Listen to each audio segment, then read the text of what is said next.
하나님 말씀은 야고보서 3장 13절에서 18절까지 말씀입니다. 야고보서 3장 13절에서 18절까지 말씀, 신약 374페이지 말씀입니다. 우리 같이 한 목소리로 합독으로 읽겠습니다. 너희 중에 지혜와 총명이 있는 자가 누구냐? 그는 선행으로 말미암아 지혜의 온유함으로 그 행함을 보일지니라. 그러나 너희 마음속에 독한 시기와 다툼이 있으면 자랑하지 말라. 진리를 거슬러 거짓말하지 말라. 이러한 지혜는 위로부터 내려온 것이 아니요 땅 위의 것이요 정욕의 것이요 귀신의 것이니 시기와 다툼이 있는 곳에는 혼란과 모든 악한 일이 있음이라. 오직 위로부터 난 지혜는 첫째 성결하고 다음에 화평하고 관용하고 양순하며 긍휼과 선한 열매가 가득하고 편견과 거짓이 없나니 화평하게 하는 자들은 화평으로 심어 의의 열매를 거두느니라. 아멘. 할렐루야. 네, 주의 이름으로 사랑하고 축복합니다. 오늘은 단 하나의 마음, 단 하나의 마음이라는 제목으로 함께 말씀 나누기 원합니다. 우리가 대화 속에서 자주 다른 사람들의 이야기를 할 때가 있습니다. 그런데 그 이야기가 칭찬보다는 좀 험담일 경우가 좀 많이 있지요. 이 말이라고 하는 것은 한 사람의 입에서 나가서 1000사람의 귀에 들어가는 것입니다.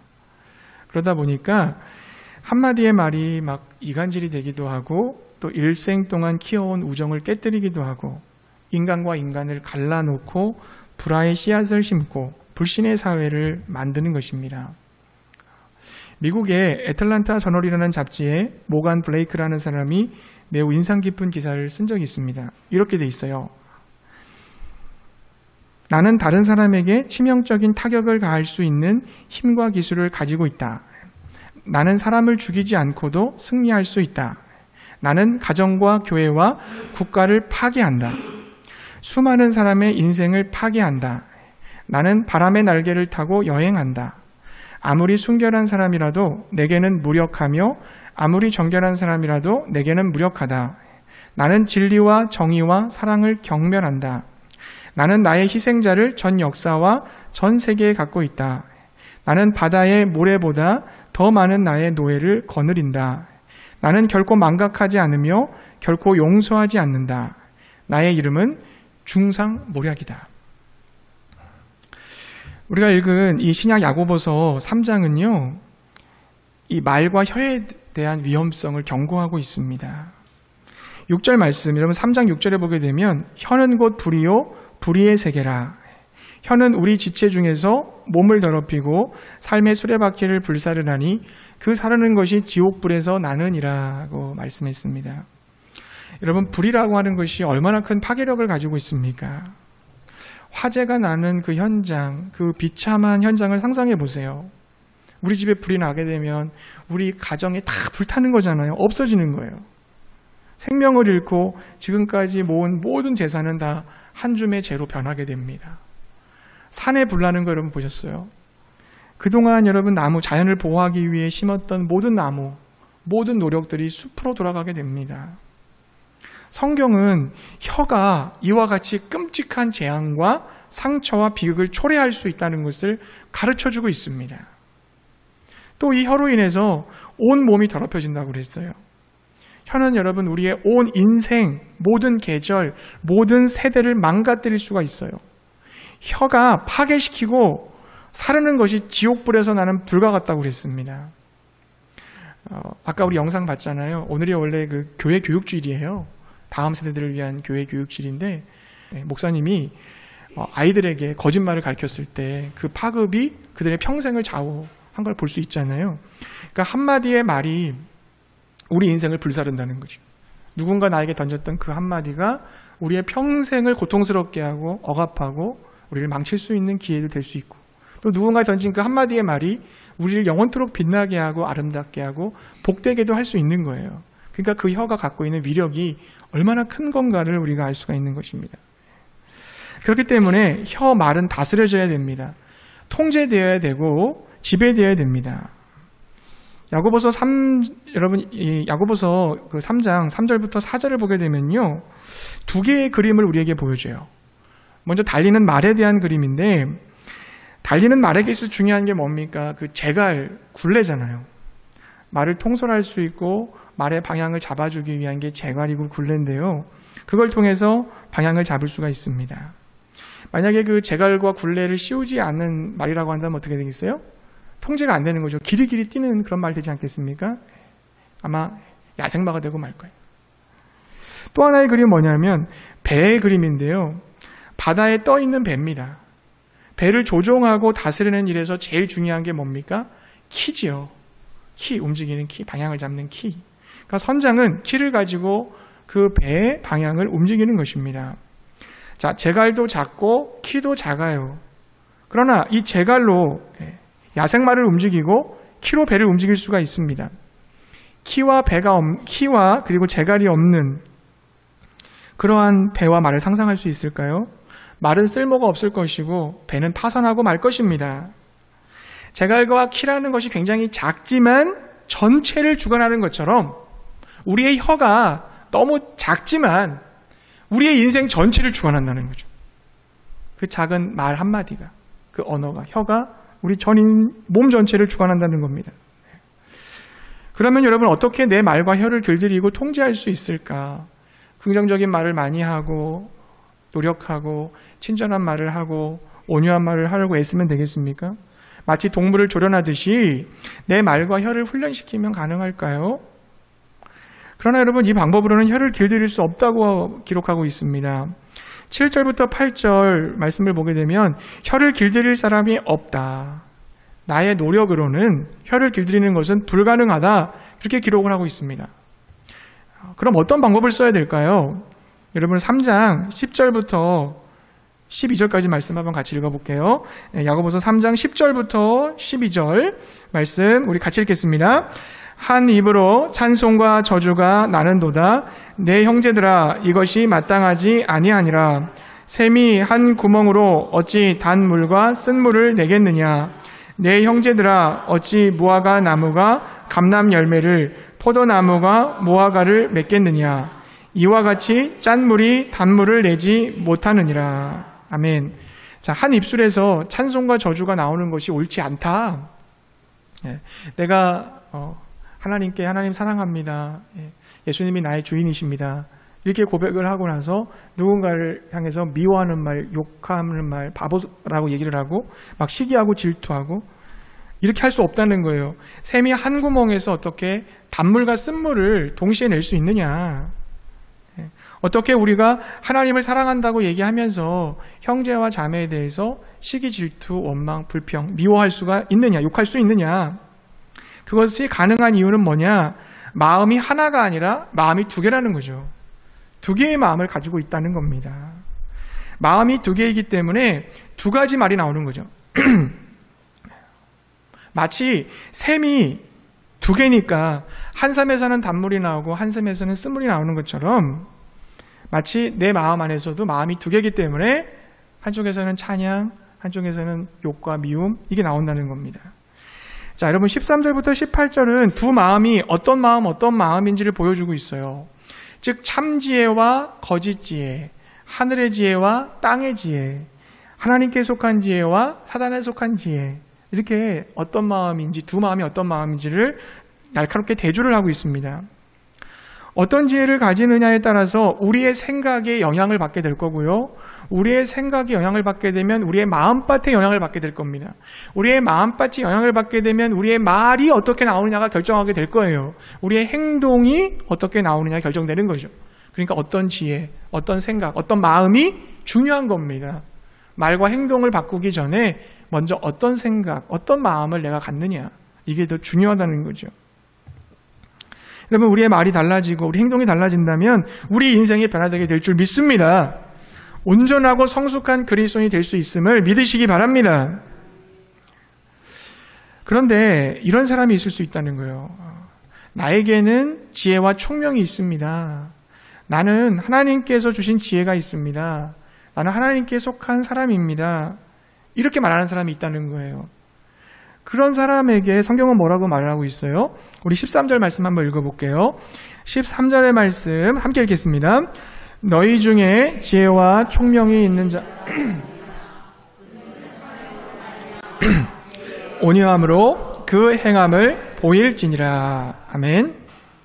무슨 말입니까? 스스로 지혜롭다고 자랑하면서 나 지혜로워, 나는 하나님의 마음을 가지고 있어, 선전에서는 아무 소용이 없고 대신 두 가지를 보이라고 얘기하고 있죠. 하나는 그 사람의 행동에 선행이 있는지, 또 다른 하나는 그 선행이 지혜의 온유함으로, 그 지혜의 온유함에서 나온 것인지 그것을 살펴봐라. 그것을 보자는 것입니다. 여러분 14절과 15절 말씀도 우리 다시 한번 읽어볼게요. 14, 15절입니다. 그러나 너희 마음속에 독한 시기와 다툼이 있으면 자랑하지 말라. 진리를 거스러 거짓말하지 말라. 이러한 지혜는 위로부터 내려온 것이 아니요 땅 위의 것이요 정욕의 것이요 귀신의 것이니. 말로는 이제 지혜 있다고 자랑하지만 지혜의 온유와 선행 대신에 독한 시기심과 이기적인 경쟁심이 있다면, 즉 다툼과 시기로 진리를 거스러 거짓을 일삼고 있다면 그가 말하는 지혜는 참 지혜가 아니라는 겁니다. 온갖 좋은 은사와 선물이 바로 위로부터 내려주시는 그 빛들의 아버지로부터 나오는데 그 하나님 아버지부터 나온 것이 아니라는 거죠. 하나님과는 전혀 상관이 없는 지혜라는 것입니다. 자, 그 지혜는 위로부터, 하나님으로부터 나온 것이 아니라 땅에서, 세상에서 났고 정욕에서 났고 귀신에게서 났다라고 얘기를 합니다. 즉 지혜의 기원이 세상이고 정욕이고 마귀다, 그런 뜻이에요. 세상에서처럼 자기 이익에 따라 언제든지 쉽게 변하기 때문에 세상적이고, 정욕에 굴복하여 감각적인 본성에 지배받기 때문에 정욕적이며, 세상적이고 정욕적인 지혜를 조장하는 보이지 않는 배후 세력인 마귀에게 미혹된 것이니까 마귀적이라는 겁니다. 이러한 지혜는 하나님의 뜻을 거스를 뿐만 아니라 하나님하고 원수된다, 하나님을 대적하게 된다라고 말씀하고 있어요. 자, 그 결과 어떤 일이 일어나요? 16절에 보게 되면 시기와 다툼이 있는 곳에는 혼란과 모든 악한 일이 있음이라 기록을 했습니다. 시기와 다툼이 있는 곳에는 소란과 갈등만 있을 뿐 평안과 쉼은 없습니다. 즉 이런 지혜는 하나님과 나를 멀어지게 만들고 인생과 영혼을 피폐하게 하며 공동체를 무너뜨리는 것입니다. 그러나 여러분, 위로부터 난 지혜, 이 땅에 속하지 않고 오직 하나님께로부터 시작된 지혜는 어떤 걸까요? 성령의 9가지 열매처럼 지혜도 8가지의 열매가 있습니다. 지혜는 8가지 특징이 보이는데요. 우리 17절의 말씀이에요. 17절 말씀도 같이 함께 읽겠습니다. 오직 위로부터 난 지혜는 첫째 성결하고, 다음에 화평하고 관용하고 양순하며 긍휼과 선한 열매가 가득하고 편견과 거짓이 없나니. 아멘. 자, 첫 번째 특징이 뭡니까? 성결. 하나님이 주신 지혜, 하나님이 주신 마음, 하나님이 주신 생각은 뭐냐? 성결이라는 거죠. 근데 이 성결의 뜻이 뭐냐면 두 마음을 품지 않는 한결같은 마음. 오늘 말씀의 제목처럼 단 하나의 마음. 성결이에요, 그게. 우리 교단이 성결교단이잖아요. 단 하나의 마음을 가졌다. 성결. 그리고 또 뭐라고 되어 있습니까? 그리고 요란과 분란이 있는 곳에 화평을 도모한다. 화평. 사람들을 독선과 오만이 아닌 관용과 양선으로 거짓과 편견이 없이 진실하게 대한다. 관용해주고 양선해주고 그리고 거짓과 편견이 없이 진실하게 한 사람 한 사람을 대한다. 또 독한 시기에 사로잡히지 않고 긍휼을 베푼다. 시기심이 아니라 불쌍히 여기는 마음. 자, 이러한 지혜로 인하여 쓰러지고 넘어지기 쉬운 연약한 지체와 공동체가 살아나고 세워지는 것입니다. 자, 그 결과 어떤 열매가 맺히는가? 18절 말씀에 가보니까요. 화평하게 하는 자들은 화평으로 심어 의의 열매를 거두느니라. 아멘. 의의 열매는 화평을 이루려는 이들에 의해 심긴 화평의 씨로 만들어진다는 거예요. 그러니까 하늘의 지혜의 특성은 뭡니까? 공동체의 화평을 도모하는 마음으로 이루어진다는 거죠. 그렇게 나타난다는 겁니다. 공동체가 화평해지는 거예요. 여러분들이 어떤 결정을 내릴 때 좀 헷갈릴 때 있잖아요. 뭐가 하나님의 뜻인지 잘 모를 때. 그때는 공동체에게 기여하는 마음으로 다른 사람, 타인이 유익하게 됐으면 좋겠다는 것을 목표로 결정을 하면 좋습니다. 왜냐하면 그것이 꼭 하나님의 뜻이 아니라 할지라도 하나님이 기뻐하시고 하나님이 좋아하실 수 있어요. 너가 참 기특하다. 이렇게 말씀해 줄 수 있기 때문에 그래요. 그래서 공동체가 화평을 도모하는 것으로 드러나게 되는 거예요. 그러나 여러분, 화평하다고 해서 좋은 게 좋은 건 아니에요. 야, 좋은 게 좋은 거지 뭐. 다 은혜로 갑시다. 이건 아닙니다, 여러분. 옳은 게 좋은 거죠. 사랑이라고 하는 것은 그 가운데는 정의로 꽉 차 있다고 하잖아요. 온전한 사랑의 그 내 속살은 정의입니다. 사랑하는 자녀가 사랑하기 때문에 괜찮아, 다 좋아, 그렇게 할 수는 없는 거예요. 사랑하기 때문에 이것은 이거다라고 얘기해 줄 수 있는 그 정의를 세울 수 있는 것도 필요한 거죠. 그러니까 진정한 화평이라는 것은 뭡니까? 단순히 다 좋은 게 좋은 거야, 이게 아니라 하나님의 의를 추구할 때, 하나님이 바른 것을 추구할 때 얻어진다는 것을 믿으시기 바랍니다. 사랑하는 성도님들, 믿음도 마찬가지예요. 나는 예수님을 믿습니다. 나는 구원받았다는 것을 확신합니다. 나는 지금 죽어도 천국 갑니다. 이렇게 말만 하면 안 된다는 거죠. 내게 믿음이 있다라고 그렇게 얘기를 한다고 한다면 자랑하는 대신에 믿음을 행함으로 보여야 된다는 거예요. 이 지혜와 마찬가지예요. 믿음이 있노라 하고 행함이 없으면 무슨 유익이 있으리요? 그 믿음이 능히 자기를 구원하겠느냐? 자, 행함이 없는 믿음은 아무 소용이 없다는 거죠. 헛되다는 겁니다. 그런 믿음으로는 천국 갈 수 없다는 거예요. 행함이 없는 믿음을 가지고서는 천국에 못 들어갑니다. 우리는 여러분 얼마나 많은 말씀을 들었어요. 신앙의 연수가 우리도 굉장히 꽤 되지 않습니까? 근데 이상한 것은 그렇게 많은 양의 설교를 들었음에도 불구하고 그 말씀을 들은 것만큼이나 우리가 새롭게 변화되지는 못한다는 것입니다. 이게 뭘 증거하는 걸까요? 말씀을 듣고 깨닫고 그걸로 끝난 거죠. 교회 문을 나가면서 다 내려놓는 겁니다. 다 잊어버리는 거예요. 그 하나님의 말씀을 나의 삶에 적용하기 위해서 기도를 하고 또 말씀을 보고 질문을 던지고 분별을 하고 결단을 하고 이렇게 하는 고민을 하고 몸부림치지 않아요. 그냥 말씀 들었어. 아멘. 그리고 돌아가서 여전히 난 똑같이 살아가는 거예요. 그리고 자신이 거룩한 성도고 성숙한 그리스도인이라고 착각을 합니다. 야고보서 1장 17절에 보게 되면 행함이 없는 믿음은 죽은 믿음이라고 그랬어요. 죽은 시체하고 잠자는 사람하고 어떻게 보면 똑같잖아요. 눈 감고 누워있으니까 어떻게 보면 똑같아요. 구분이 안 돼요. 근데 이 둘 사이에 하늘과 땅 같은 차이가 있죠. 뭡니까? 죽은 시체는 아무리 찔러도 반응이 없어요. 반응이 없습니다. 근데 여러분 어떻게 합니까? 살아있는 사람은 조금만 자극해도 막 깨잖아요. 하면서 이렇게 깨어난단 말이죠. 죽은 시체에게 아무리 아름다운 경치나 슬픈 장면을 보여준다 할지라도 감탄하고 기뻐하거나 슬퍼하는 일은 없습니다. 살아있는 사람만이 감탄도 하고 슬퍼서 눈물도 흘릴 수 있는 거죠. 왜냐하면 시체 속에는 생명이 없으니까. 살아있는 사람에게만 생명이 있기 때문입니다. 여러분은 말씀에 반응을 하는 살아있는 믿음의 사람입니까? 아니면 반응하지 못하는 죽은 믿음의 사람입니까? 또 여러분, 야고보서 1장 22절 이렇게 말씀해요. 너희는 말씀을 행하는 자가 되고 듣기만 하여 자신을 속이는 자가 되지 말라. 여기 속인다는 것이 무슨 뜻이에요? 하나님 보시기에 믿음이 없는데 내 스스로는 나는 믿음이 있다라고 여기는 거죠. 그것을 스스로 속인다라고 말씀하고 있습니다. 예를 들면 자기는 구원받지 못했는데 구원받았다고 알고 지내는 사람들이 있다는 거죠. 그리스도인이 아니면서 그리스도인인 것처럼 생각하며 살 수 있습니다. 내가 미국의 시민권자가 아닌데 미국에 가가지고 미국 사람처럼 영어를 유창하게 하고 미국인 친구들도 많이 사귀고 어떤 미국인들이 모이는 모임에도 가고 그리고 막 머리도 파마하고 미국 사람처럼 행동하고 문화 양식을 따라간다고 해서 미국인은 아니잖아요. 제일 중요한 시민권자가 아니잖아요. 마찬가지예요. 막상 주님 앞에 섰을 때 여러분, 주님이 우리를 모른다 하시면 어떻게 되겠습니까? 또 그런가 하면 믿음이 성장하지 못했는데 자기 믿음이 성장해 있는 줄 착각하는 성도들도 있어요. 갈라디아서에서 보면 사도 바울은 그런 사람에 대해서 이렇게 말합니다. 만일 누가 아무것도 되지 못하고 된 줄로 생각하면 스스로 속임이라. 갈라디아서 6장 3절.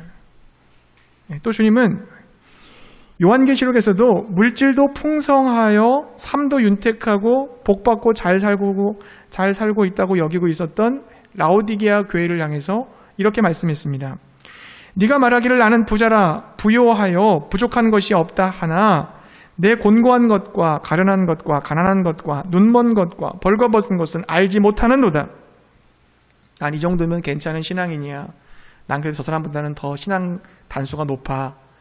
그렇게 생각하는 순간 넘어지고 있는 거예요, 여러분. 그 자체가 교만이기 때문에 그래요. 그리고 나는 괜찮아. 이 정도면 난 부하고 괜찮아. 겉모습 이런 거 보면서 내 신앙이 좋다고 여기는 것도 위험하다는 겁니다. 왜 이런 착각 속에서 신앙생활을 하는 걸까? 우리는 남에게 굉장히 엄격하면서도 자기 자신에게는 관대한 본성을 가지고 있어요. 그래서 자신을 객관화시켜보지 못해요. 하나님의 눈으로 나를 보지 못해요. 내 눈으로 나를 그냥 보는 거죠. 그러다 보니까 자신을 정확히 들여다보지 못하고 착각에 빠지고 스스로 속는 경우가 있을 수 있다는 것입니다. 정말 내게 믿음이 있다면, 내가 정말 하나님 말씀에 순종하고 있다면 어떻게 됩니까? 성령의 열매가 맺히고 지혜의 열매가 맺히고 그리고 말로 사람을 살려주는 사람이 되는 거죠. 그러나 믿음이 없다면, 믿음이 없으면 어떻게 돼요? 그 사람은 하나님 말씀에 불순종하게 되고 육체의 열매를 맺게 되고 다툼과 분열의 열매를 맺게 되는 거예요. 그 사람이 있는 곳에 항상 다툼이 있고 분열이 있어요. 말로 사람을 상처를 줘요. 아프게 해요. 그렇게 되는 거예요. 포도나무는 포도 열매가 맺혀요. 사과나무는 사과 열매가 맺힙니다. 포도나무에서 사과 열매가 맺힐 수 없고 사과나무에 포도 열매가 맺힐 수 없어요. 그러므로 그 나무가 어떤 나무인가를 보려면 그 열매를 보면 알 수 있다 주님 말씀하셨습니다. 예수님께서는 마태복음 12장 33절에 나무도 좋고 열매도 좋다 하든지 나무도 좋지 않고 열매도 좋지 않다 하든지 하라. 그 열매로 그 나무를 아느니라. 숨길 수가 없는 거죠. 우리 자신을 숨길 수가 없는 거예요. 우리가 하는 말과 행동, 그 모든 것들이 우리 삶의 족적이고 다 드러나 있기 때문에 우리가 무슨 생각을 하고 사는지, 우리가 어떤 지혜를 갖고 살아가는지, 우리 마음밭이 지금 어떤 상태인지를 숨길 수 없는 것입니다. 좋은 나무가 좋은 열매를 맺고 나쁜 나무가 나쁜 열매를 맺는 것처럼 참 그리스도인은 하나님이 받으실 만한 생명의 열매를 맺지만 가짜 그리스도인들은 하나님이 받으실 수 없는 죽음의 열매를 맺게 되는 거예요. 여러분의 자신을 돌아보시기 바랍니다. 나는 과연 어떤 열매를 맺고 있는가? 나는 과연 어떤 나무인가? 나의 믿음은 정말 순종으로 나아가고 있는가? 아니면 나는 지금 불순종하고 있는가? 나는 진짜 그리스도인인가? 아니면 가짜 그리스도인인가? 스스로에게 질문해 보시기를 바라요. 어떻게 해야 여러분 진짜 그리스도인이 될 수 있을까요? 어떻게 해야 믿음이 순종으로 연결될 수 있을까요? 어떻게 해야 지혜의 열매, 성령의 열매, 선한 열매들이 내 삶 가운데 맺혀질 수가 있을까요? 두 마음을 한 마음으로 만들어야 됩니다. 단 하나의 마음으로. 단 하나의 마음을 가져야 될 줄로 믿습니다. 세상을 사랑하는 마음, 하나님을 사랑하는 마음, 두 마음이 있어요. 그 두 마음을 하나님을 사랑하는 마음으로, 한 마음으로 만들어야 돼요. 세상의 지혜를 따르고 싶은 마음, 하나님의 지혜를 따르고 싶은 마음, 그 마음을 한 마음으로 만들어서 하나님의 지혜를 따르고 싶은 것으로 만들어야 되는 겁니다. 자, 두 마음을 품으니까 어떻게 돼요? 두 마음을 품은 자들 기도의 응답을 기대하지 말라고 야고보서에서 그랬잖아요. 정함이 없다고. 기도가 응답되지 못하는 거예요. 두 마음을 품으니까 어때요? 하나님의 역사가 없는 거예요. 두 마음을 품고 있으니까 내가 변화되지 못하는 겁니다. 우리가 응답받지 못하는 이유가 두 가지라고 야고보서는 얘기하죠. 첫 번째 구하지 않았기 때문에. 두 번째, 구하여도 네 정욕으로 잘못 구했기 때문에. 정욕이라는 것은 나의 죄악을 부추기고 욕심, 이기심을 일으키는 거잖아요. 그런 죄악을 위해서 기도할 때 하나님은 들어주실 수가 없다. 여러분, 제가 결혼을 했는데요. 제 배우자가 정승희 사모님이잖아요. 근데 한 사람밖에 없어요. 근데 제가 만약에 또 다른 아내가 있다고 생각해 보세요. 정승희 사모 이외에 또 다른 여자를 만나고 다닌다. 어떻게 됩니까? 간음이잖아요. 이 사실을 정승희 사모가 안다면 저와 집사람과의 관계는 깨지고 상처를 받겠죠. 여러분, 성경에서 하나님과 나와의 관계를 신랑과 신부, 남편과 아내의 비유를 합니다.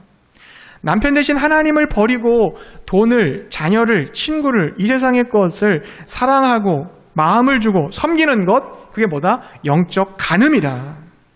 영적 간음이다.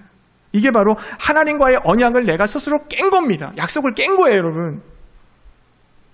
호세아를 버리고 이방 남자들의 품에 안겨서 놀아난 그 음란한 여자 고멜처럼 우리가 하나님을 버리고 우상 숭배에 빠져서 영적으로 음란한 짓을 범하고 만 것입니다. 물론 여러분, 돈도 필요하고 자녀들도 사랑하고 친구 관계도 소중하죠. 우리가 필요로 한 모든 삶의 재화들 왜 필요하지 않겠습니까? 물질도 있어야 돼요. 필요해요. 소중합니다. 그러나 그 모든 것들 위에 누가 계셔야 되는 거예요? 하나님이 계셔야 되는 거죠. 하나님이 저 밑에 계시면 안 돼요. 순번한 두 번째, 세 번째가 아니라 항상 첫 번째, 최고로 하나님이 계셔야 돼요. 예수님이 계시고 성령님이 계셔야 될 줄로 믿습니다. 가장 귀하고 사랑하고 첫 번째 자리는 성삼위 하나님이 되어야 될 줄로 믿습니다. 그것이 하나님께서 우리에게 요구하시는 신앙의 모습이에요. 왜요? 하나님도 우리에게 그렇게 가장 첫 자리를 두시는 분이니까요. 하나님이 우리를 가장 사랑하셔서 자신이 가장 아끼시는, 본인 자신이신 예수 그리스도를 우리에게 주셨잖아요, 여러분. 하나님 먼저 우리를 사랑해 주셨잖아요. 아낌없이 다 주셨잖아요. 그래서 내 마음과 하나님 마음이 연결이 되면 어떻게 됩니까? 하나님의 마음을 가지고 있는 내 마음 상태가 천국에 일어나는 거예요. 하나님은 그걸 주고 싶으신 거예요. 너의 마음이 어떤 거로 채워지지 않아.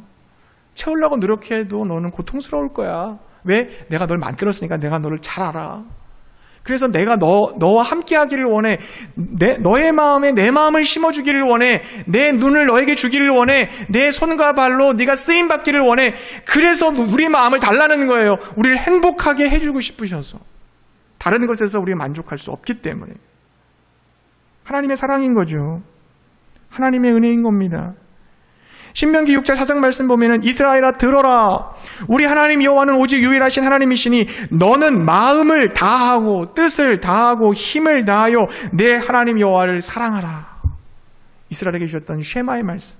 이스라엘 백성 들어야 되는 말씀. 마음, 뜻, 힘 다 해서 네 모든 걸 다해서 하나님을 최고로 사랑해라. 그때 진짜 너일 수 있고 진짜 너희 자녀들을 정말 사랑할 수가 있고 하나님 없이 사랑하게 되면 여러분 자녀들을 향한 억압이 될 수 있고 폭력이 될 수 있고 소유가 될 수 있고 그들을 불행하게 만들 수 있어요. 하지만 주님의 사랑 안에서 그 자녀들을 사랑하게 됐을 때 진정한 자유인으로 그들을 키워낼 수가 있어요. 물질도 마찬가지 여러분. 하나님의 은혜 안에서 물질을 봐야지 물질만을 쫓아다니면 어떻게 됩니까?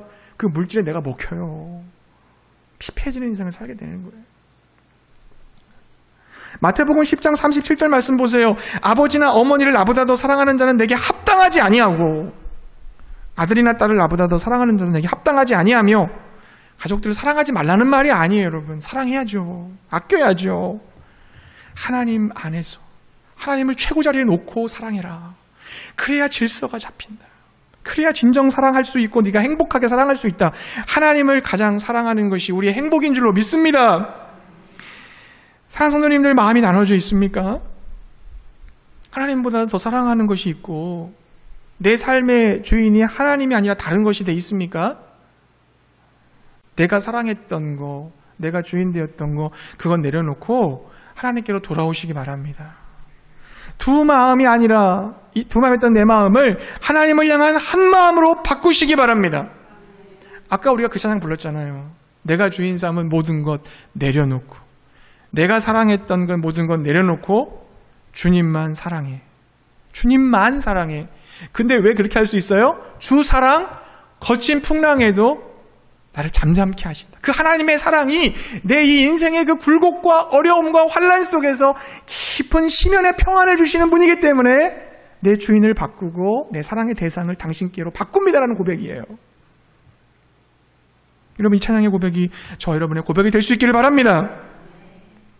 그럼 여러분 내가 내려놓는다는 게 무슨 뜻일까요? 내려놓는다는 건 회개를 뜻하는 거잖아요. 내가 주인 삼은 모든 건 내려놓고 이 내려놓는다는 게 회개거든요. 회개하지 않고는 믿을 수 없습니다. 믿지 않고는 순종할 수 없어요. 순종하지 않고는 선한 열매가 맺힐 수 없어요.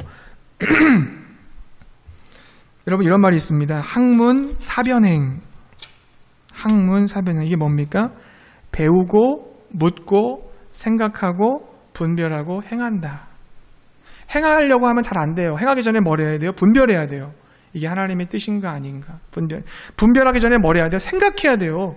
생각 없이 행동할 수는 없습니다, 여러분. 우리가 항상 생각하고 행동하게 돼 있어요. 모든 것. 무의식도 그게 생각으로 들어가 있는 거죠. 생각해야 돼요. 근데 생각하려면 어떻게 돼요? 물어야 돼요. 하나님 이것이 어떤 뜻입니까?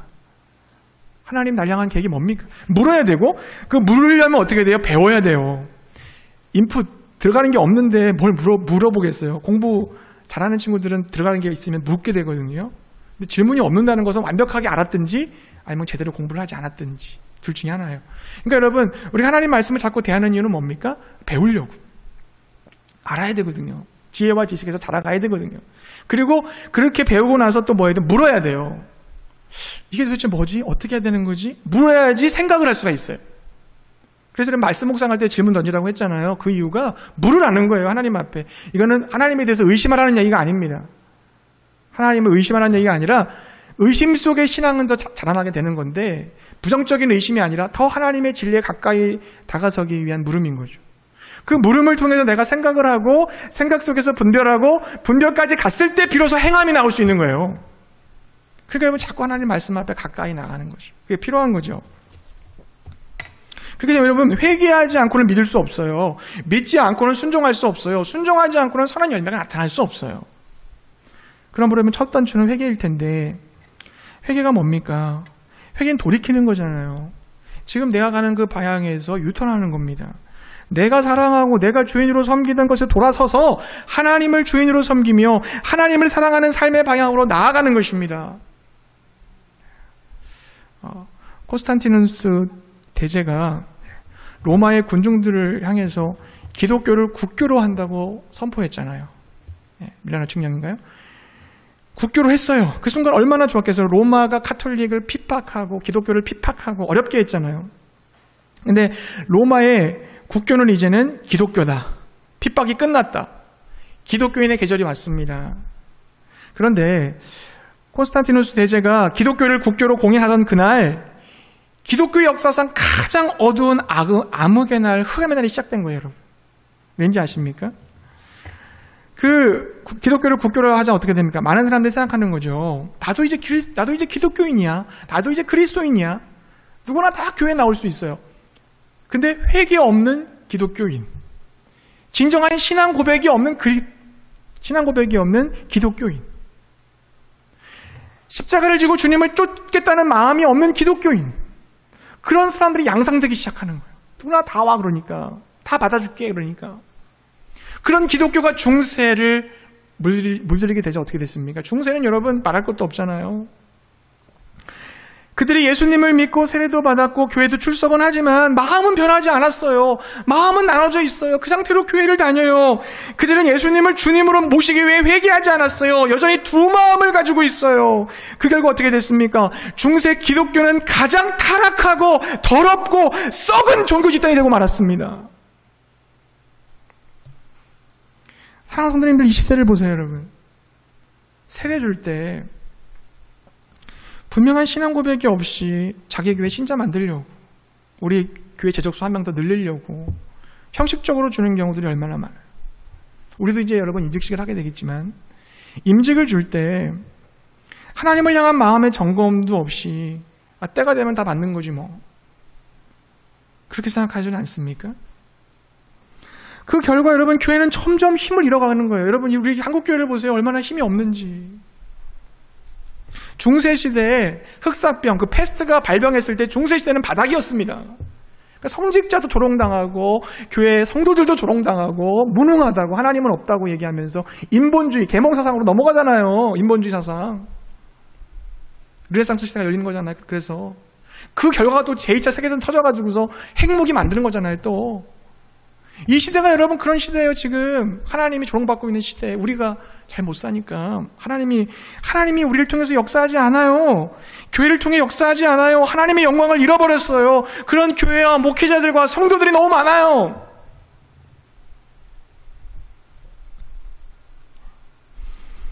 야고보서 4장 8절부터 10절의 말씀을 여러분 기억하십시오. 같이 이 말씀을 한번 읽어볼게요. 제가 읽어드리겠습니다. 야고보서 4장 8절부터 10절 이렇게 되어 있습니다. 하나님을 가까이 하라. 그리하면 너희를 가까이 하시리라. 죄인들아 손을 깨끗이 하라. 두 마음을 품은 자들아 마음을 성결하게 하라. 이 성결하는 말이 한 마음이라고 그랬죠. 슬퍼하며 애통하며 울지어다. 너의 웃음을 애통으로 너의 즐거움을 근심으로 바꿀지어다. 주 앞에서 낮추라. 그리하면 주께서 너희를 높이시리라. 사랑하는 성도님들, 주님 앞에 진정으로 회개하실 수 있기를 바랍니다. 두 마음을 한 마음으로 만드실 수 있기를 바랍니다. 하나님을 향한 단 하나의 마음, 하나님도 나에게 그 마음을 이미 주셨어요. 예수님을 통해서 자기 아들을 주셨어요. 그 귀한 나의 마음을 하나님께 드리시기를 바라요. 그때 여러분 진정한 여러분의 자아를 발견하게 될 것이고 진정한 인생의 행복을 느끼게 될 것이고 진정한 보람과 가치와 의미 있는 삶이 새 삶이 시작되게 될 줄 믿습니다. 하나님이 정말 그런 성도를 찾고 계시고요. 기대하고 계십니다. 참된 성도, 참된 교회, 하나님이 찾으실 때 우리 교회 성도들이 그 주님의 눈 안에 들어올 수 있기를 주님의 이름으로 축복합니다.